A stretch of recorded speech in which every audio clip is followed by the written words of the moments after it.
ជំរាបសួរពុកម៉ែបងប្អូនអរគ្នាវិលសាជាថ្មីទៅហើយក្នុងការមើលទៅលើរង្វាន់ភេសជ្ជៈឈីនពៀនពុកម៉ែបងប្អូនអរគ្នាដោយសារមួយរយៈនេះគឺខ្ញុំរវល់មែនតើពុកម៉ែបងប្អូនអរគ្នាក៏ខ្ញុំអត់បានចេញនៅវីដេអូពាក់ព័ន្ធនឹងការមើលទៅលើរង្វាន់មកដែរដោយសារតែសុខភាពមានអំណោយផលអញ្ចឹងណាហ្នឹងហើយអញ្ចឹងមុននឹងការមើលដល់វីដេអូរបស់ខ្ញុំសូមបងប្អូនគ្នាកុំភ្លេចចុច Subscribe បើសញ្ញារូបកណ្ដឹងមួយផងដើម្បីទទួលបាននូវវីដេអូថ្មីតាមមុនគេអញ្ចឹងណាពុកម៉ែបងប្អូនគ្នាម្សិលមិញថ្ងៃមុនគឺខ្ញុំបានធ្វើពាក្យព័ន្ធនឹងការមើលទៅលើរង្វាន់នៅភេសជ្ជៈឈិនពៀនតែថ្ងៃនេះគឺយើងមកចែករំលែក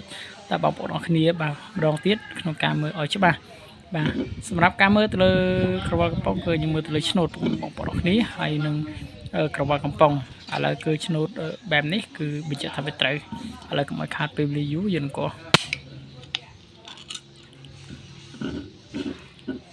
នេះបងប្អូនអរគ្នាគឺបានមួយកំប៉ុង 100% បាទឲ្យទៅឆ្នូតនេះបាទនេះឆ្នូតទៅនេះឲ្យទៅបាទអញ្ចឹងគឺវីដេអូនេះគឺមានតែប៉ុណ្្នឹងទេអរគុណសម្រាប់ម៉ែបងប្អូនអរគ្នាដែលតាមដានលើវីដេអូរបស់ខ្ញុំក្នុង Channel YouTube របស់ខ្ញុំតែម្ដងអរគុណច្រើនបាយបងប្អូនអរគ្នាវីដេអូខ្ញុំក៏មានតែប៉ុណ្្នឹងទេសូមអរគុណសូមគោរពជម្រាបលាបន្តនៅវីដេអូក្រោយៗទៀត